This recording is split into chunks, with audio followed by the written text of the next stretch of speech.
My mother-in-law kicked me out of my own home, claiming my husband wanted a divorce. So I uncovered her web of lies and confronted them both. But even I didn't expect what would happen next.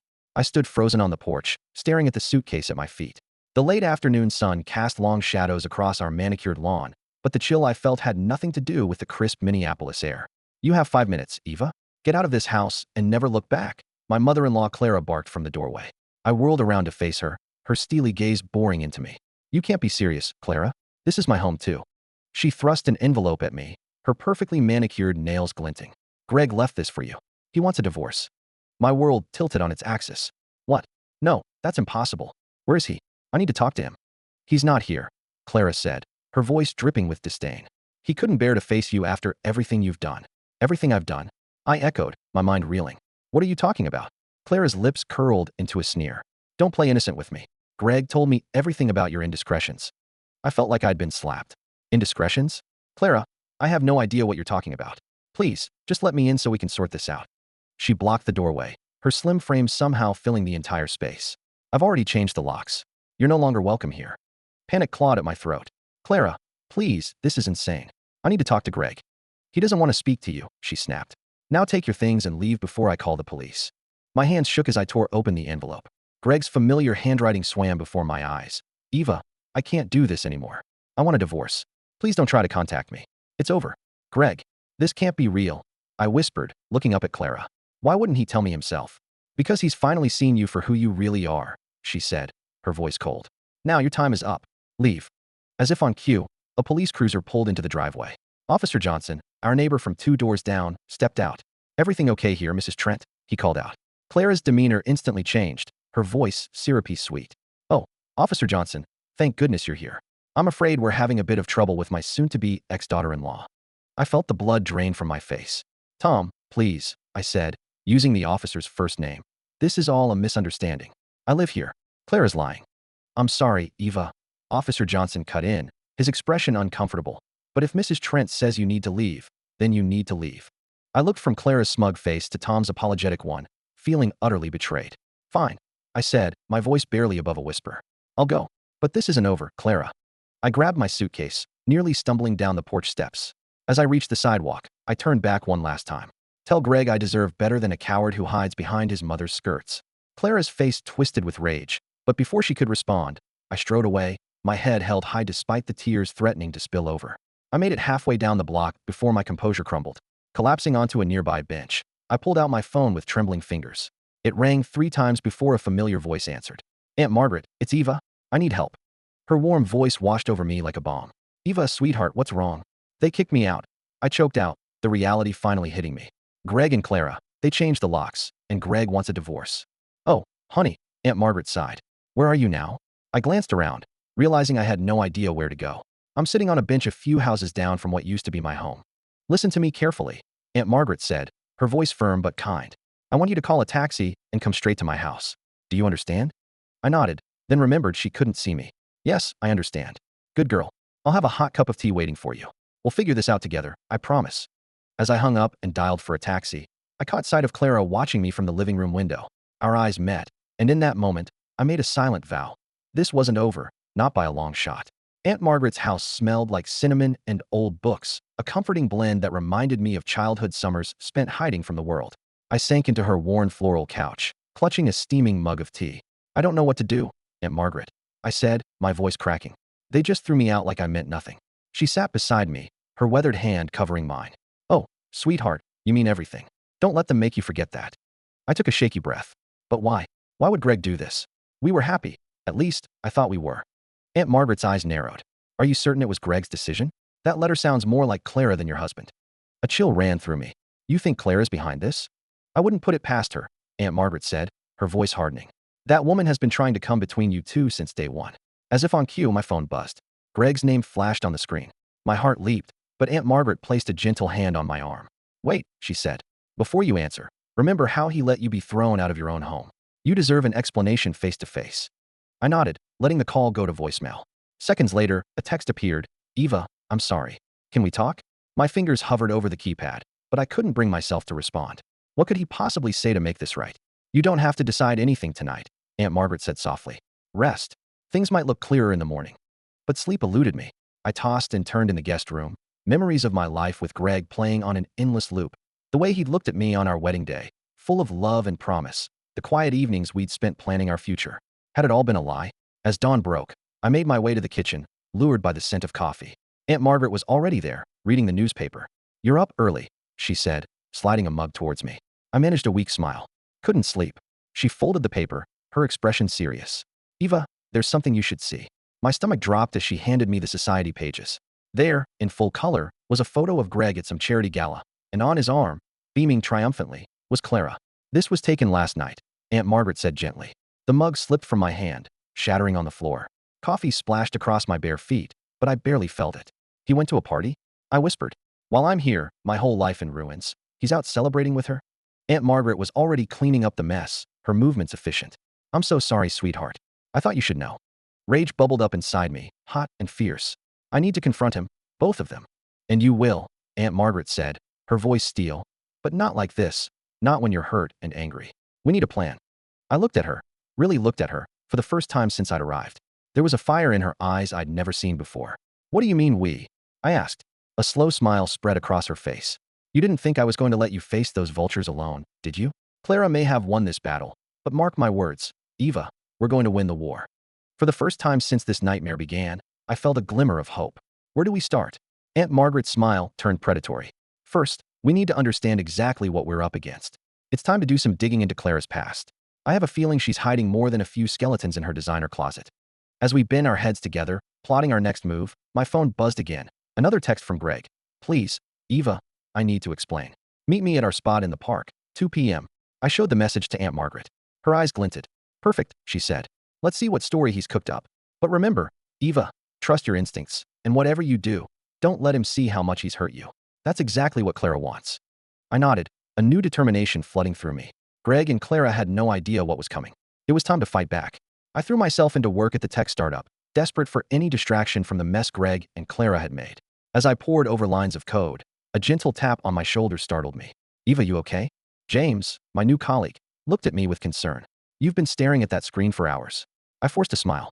"I'm fine, just focused." James wasn't buying it. "Come on, let's grab coffee. You look like you could use a break." As we walked to the nearby cafe, James's easy demeanor slowly chipped away at my defenses. Before I knew it, I was spilling the whole sordid tale. "That's wow," James said, shaking his head. "I'm so sorry you're going through this." I sighed, stirring my latte absently. "Thanks. I just wish I knew what was really going on. Why would Greg do this?" James leaned forward, his expression thoughtful. "You know, I might be able to help with that." My eyebrows shot up. "How?" "Well, before I moved here, I worked in digital forensics," he explained. "If Greg's been communicating with his mother about this, there might be a trail we can follow." Hope flared in my chest, quickly followed by doubt. "I don't know, James. That seems invasive." He held up his hands. "It's just an option. But Eva, you owe it to yourself to find the truth. Don't let them rob you of your peace." His words echoed in my mind as I returned home that evening. Aunt Margaret was waiting, a gleam in her eye that I'd come to recognize as her plotting look. "I've been doing some digging," she announced, "and I think I found something interesting about Clara." My pulse quickened. "What is it?" Aunt Margaret pulled out a stack of old newspapers. "It seems our dear Clara has a history of, shall we say, meddling in her children's relationships." As we pored over the articles, a pattern emerged. Clara had interfered in not just Greg's past relationships, but those of his siblings as well, each time manipulating situations to drive wedges between couples, always positioning herself as the devoted mother. "She's been doing this for years," I whispered, horrified. "But why?" Aunt Margaret's expression was grim. "Control, dear. It's all about control." A text from Greg interrupted our research. "Eva, please, we need to talk. I can explain everything." I showed Aunt Margaret the message, my hands shaking. "What should I do?" She squeezed my shoulder. "That's up to you, sweetheart. But remember, knowledge is power, and now you have knowledge." Taking a deep breath, I typed out a reply. "Fine. Tomorrow, 2 p.m., the coffee shop on Main." As I hit send, James's offer echoed in my mind. Was it wrong to want concrete proof, to need more than just Greg's word? "Aunt Margaret," I said slowly, "what if there was a way to know for sure what Greg and Clara have been saying to each other?" Her eyebrows rose. "Go on." I explained James's suggestion, watching her face carefully. To my surprise, she nodded. "Desperate times, dear," she said. "If they're willing to play dirty, maybe it's time we level the playing field." The next morning, I arrived at work early, my stomach in knots. James was already there, a questioning look on his face. "I'll do it," I blurted out. "Can you help me find out what they've been saying?" James nodded, his expression serious. "Are you sure about this, Eva?" I thought about the years I'd spent building a life with Greg, the future we'd planned together. Then I remembered Clara's smug face as she locked me out of my own home. I'm sure, I said firmly. I need to know the truth. As James began setting up his equipment, a notification popped up on my phone, an email from an unknown sender. With trembling fingers, I opened it. The subject line read, "The truth about Clara Trent." Attached was a video file. As I pressed play, Clara's face filled the screen, her expression cold and calculating. Then she began to speak, revealing secrets that would change everything. The video of Clara's confession burned in my mind as I threw myself into work. Each line of code I wrote felt like a step away from the chaos she'd created. James and I had been assigned a major project, developing a new security system for a high-profile client. It was exactly the distraction I needed. "Eva, these algorithms are incredible," James said, leaning over my shoulder to examine my screen. "You've got an incredible talent. Don't let anyone dim your light." His words warmed me, a stark contrast to the cold manipulation I'd endured from Clara. "Thanks, James. I couldn't have done it without your support." As we worked late into the evening, I found myself opening up to him about the video. I can't believe Clara would go to such lengths to control Greg's life. She admitted to wrecking all his previous relationships, even hiring people to create false evidence of wrongdoing. James shook his head, disgust evident on his face. "That's beyond toxic. Have you shown Greg the video yet?" I sighed, the weight of my decision heavy on my shoulders. "No, I'm not sure if I should. Part of me wants to confront him with it, but another part wants to move on." "You don't have to decide anything right now," James said gently, noticing my distress. "Let's focus on finishing this project. Success is the best revenge, right?" I managed a weak smile, grateful for his understanding. Over the next few days, we poured ourselves into our work. The more we accomplished, the more confident I felt. For the first time since the betrayal, I began to see a future beyond the pain Clara had caused. On the day of our presentation to the client, I felt a surge of excitement. This was my chance to prove my worth, not just to the company, but to myself. As I stood before the board, outlining our innovative security measures, I caught James's encouraging smile from the back of the room. "Miss Trent, this is impressive work," the CEO said as I concluded. "We'd like to offer you a permanent position as head of our cybersecurity division." Stunned, I glanced at James, who was beaming with pride. "Thank you, sir. I'm honored." As we left the meeting, riding high on our success, James pulled me into a celebratory hug. The warmth of his embrace stirred something in me, a feeling I thought I'd lost.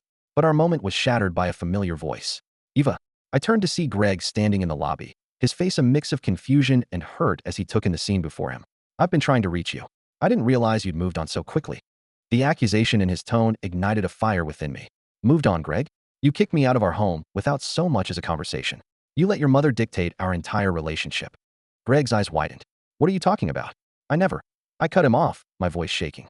"I know everything, Greg. About Clara's manipulation, about how she's controlled your life. I have proof." The color drained from his face. "Eva, please, let me explain." I stood at a crossroads, the weight of the video evidence heavy in my pocket. In that moment, I had to decide. Confront Greg with the truth and potentially shatter what remained of our relationship, or walk away and fully embrace the new life I was building. James placed a supportive hand on my shoulder. "Whatever you decide, Eva, I'm here for you." Taking a deep breath, I made my choice. I paced Aunt Margaret's living room, the weight of my decision heavy on my shoulders. The confrontation with Greg at my workplace had left me shaken, but also more determined than ever to take control of my life. "If you're going to confront them, be smart about it," Aunt Margaret advised, her eyes sharp with concern. "They must understand the weight of their actions." I nodded, my mind racing. "I have the video of Clara confessing everything, but is it enough?" James, who had become an unexpected ally in this ordeal, leaned forward. "Eva, you have more than just the video. You have your strength, your new job, and people who believe in you." As we brainstormed late into the night, a plan began to take shape. It wasn't just about exposing Clara's manipulations anymore. It was about reclaiming my power and ensuring Greg understood the consequences of his weakness. The next morning, I received an unexpected call from Greg's sister, Sarah. "Eva, I heard about what happened. I think there's something you should know about Clara." My heart raced as Sarah revealed a shocking truth. Clara had been embezzling money from the family business for years, using it to fund her manipulative schemes. The revelation added a new layer of urgency to our plan. With trembling hands, I dialed Greg's number. "We need to talk. All of us, including your mother." He agreed, sounding both relieved and terrified. We set a meeting for the following evening at our old house, the home Clara had so cruelly expelled me from. As I prepared for the confrontation, doubt crept in. Was I ready to face them? Could I really go through with this? James squeezed my hand reassuringly. "Remember, Eva, you're not alone in this. We're all here for you." Aunt Margaret nodded in agreement. "You've come so far, dear. Don't let them dim your light now." Their words bolstered my resolve. I spent the day finalizing our strategy, ensuring every detail was in place. This wasn't just about revenge. It was about justice and reclaiming my self-worth. As evening fell, I stood before the mirror, hardly recognizing the strong, determined woman staring back at me. Gone was the broken, betrayed wife. In her place stood someone ready to fight for her future. The drive to my former home felt surreal. As I pulled into the driveway, I saw Greg's car already there. Taking a deep breath, I stepped out, my head held high. Greg opened the door, his face a mix of emotions. Eva, I cut him off, brushing past him into the house. Clara sat in the living room, her usual mask of superiority firmly in place. Well, isn't this a surprise? Come to beg for forgiveness, Eva? I felt a surge of anger but kept my voice steady. Actually, Clara, I'm here to give you both a chance to come clean about everything. Greg looked confused, while Clara's eyes narrowed suspiciously. I'm sure I don't know what you're talking about. Oh, I think you do, I replied, pulling out my phone. But just in case your memory needs refreshing. I played the video of Clara's confession, watching as the color drained from both their faces. Greg stumbled back, shock evident in his features. Mom, what is this? Clara's mask slipped, revealing a flash of panic before she composed herself. This is clearly a fabrication, Eva. I'm disappointed in you, resorting to such tactics. But I wasn't finished. It's not just the video, Clara. I know about the embezzlement too. At this, Clara's composure cracked entirely. Greg whirled to face his mother, disbelief etched on his face. Is this true? As Clara sputtered denials, I felt a strange calm settle over me. This was my moment of truth, the culmination of weeks of pain and planning. Clara, I said, my voice steady. You have a choice to make. You can continue living in this web of lies and manipulation, or you can own up to your actions and make things right. But understand this. Whatever you choose, I'm done being a victim. I'm moving forward with my life, with or without you. The room fell silent, the tension palpable. In that moment, I realized the true power of my journey wasn't in the revenge I'd sought, but in the strength I'd found within myself. Now, it was time for Greg to make his choice, and for me to decide if I could ever truly forgive. The tension in the room was suffocating as Greg and Clara absorbed the weight of my revelations. I stood my ground, heart pounding, waiting for their response. Greg, I want the truth, I demanded, my voice steadier than I felt. Why did you let your mother ruin our marriage? Greg's face contorted with a mix of shame and confusion. Eva, I didn't know, I swear. I had no idea about the embezzlement or the extent of her manipulations. Clara's eyes darted between us, her usual composure cracking. This is preposterous. Greg, don't listen to her lies. She's trying to turn you against me, can't you see? I pulled out my phone, my finger hovering over the play button. Should we watch the video again, Clara? Or maybe we should call Sarah and have her explain about the missing funds. Greg's head snapped up at the mention of his sister. Sarah knows about this? Clara lunged for my phone, but I stepped back, keeping it out of reach. Don't you dare, she hissed. In that moment, I saw the real Clara, desperate, cornered, and dangerous. Greg moved between us, his face pale. Mom, stop. Just stop. I felt a flicker of hope. Was Greg finally seeing the truth? But Clara wasn't done. She straightened, her mask of superiority sliding back into place. Fine, you want the truth? Yes, I took steps to protect my son from a gold digger like you. And yes, I may have borrowed some money from the company. But everything I did for this family. Greg staggered back as if he'd been slapped. Borrowed? Mom, that's not borrowing, that's stealing. I watched as the realization dawned on him. The depth of his mother's deception, the years of manipulation. My heart ached for him, despite everything. Greg, I said softly, I need to know, did you write that letter? Did you really want me gone? He turned to me, his eyes filled with anguish. No, Eva, I swear I never wrote any letter. I came home that day, and you were just gone. Mom told me you'd left, that you couldn't handle our life anymore. The truth hit me like a tidal wave. All this time, we'd both been pawns in Clara's twisted game. Clara scoffed. Oh, please. You were miserable, Greg. I did what I had to do to free you from her clutches. Free him? I exploded. You destroyed our marriage. You manipulated your own son, stole from your family, all to maintain your sick control over Greg's life. Greg's face hardened. Enough, Mom. I want you out of this house now. Clara's eyes widened in disbelief. You can't be serious. Where am I supposed to go? I don't care, Greg said, his voice cold. But you're not welcome here anymore. As Clara sputtered and protested, Greg turned to me. Eva, I am so sorry. I had no idea. Can we talk, please? I know I don't deserve it, but I need to explain. I hesitated, torn between the lingering love I felt for Greg and the pain of our shattered trust. Before I could respond, my phone buzzed. A text from James. Eva, are you okay? Do you need backup? His concern warmed me, reminding me of the new life I'd built, the strength I'd found. I looked at Greg, seeing the hope and remorse in his eyes, then at Clara, still spewing venom even as she gathered her things. In that moment, I realized the choice before me wasn't just about forgiveness. It was about the future I wanted to create for myself. I'll think about it, Greg, I said finally. But right now, I need some time. As I walked out of the house that was once my home, I felt a strange mix of closure and uncertainty. The confrontation I'd dreamed of for weeks was over, but the real challenge was just beginning. Could I forgive Greg? Did I even want to? And what about James, who'd been my rock through all of this? I got into my car, my mind reeling. One thing was clear. The life I'd known was gone forever. Now, I had to decide what to build from its ashes. The soft rustling of leaves in Aunt Margaret's garden did little to calm my racing thoughts. I paced the winding stone path, waiting for Greg to arrive. After our confrontation with Clara, he had begged for a chance to explain himself. Against my better judgment, I agreed to meet him here, on neutral ground. Aunt Margaret watched from the porch, her presence a comforting anchor. "Remember, Eva," she had said earlier, "whatever happens, you're stronger now. Trust your heart, but don't forget your head." The creak of the garden gate made me turn. Greg stood there, looking more haggard than I'd ever seen him. His eyes met mine, filled with a mixture of hope and fear. "Eva," he began, his voice cracking, "I can't begin to tell you how sorry I am." I held up a hand, stopping him. "Before you say anything else, Greg, I need to know everything. No more lies, no more half-truths. I deserve that much." He nodded, sinking onto a nearby bench. For the next hour, Greg poured out a story of manipulation and control that spanned years. Clara's subtle undermining of our relationship, her financial hold over him, the constant guilt and emotional blackmail. I was weak, Greg admitted, his shoulders slumping. I let her come between us, and I'll regret that for the rest of my life. But Eva, I still love you. I never stopped loving you. His words hit me like a physical blow. Part of me wanted to fall into his arms, to believe that love could conquer all, but the stronger part, the part that had grown and thrived in the face of adversity, held back. "Love isn't enough, Greg," I said softly. "What about trust? Respect? Partnership? You let your mother destroy all of that." Greg's face crumpled. "I know, but please, Eva, give me a chance to make it right. We can start over, rebuild what we had." As he spoke, my phone buzzed, a message from James. "Hope everything's okay.